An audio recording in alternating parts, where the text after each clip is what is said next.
Hello বন্ধুরা, চলো আজকে কি মেনু করা হয়েছে দেখিয়ে দিই। দেখো, আজকে কালকে একাদশী গেছে তো, তাই আমার এই যে বোন এসছে, বোন আমরা সব খাওয়া দাওয়া করবো এখন। দেখো, বিট গাজর আলু দিয়ে সব নিরামিষ।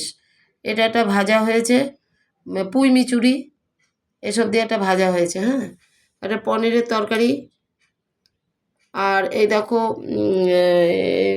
হলো তোমার এটা একটা পালং শাকের তরকারি, সব কিছু দিয়ে, সবজি দিয়ে, বড়ি দিয়ে।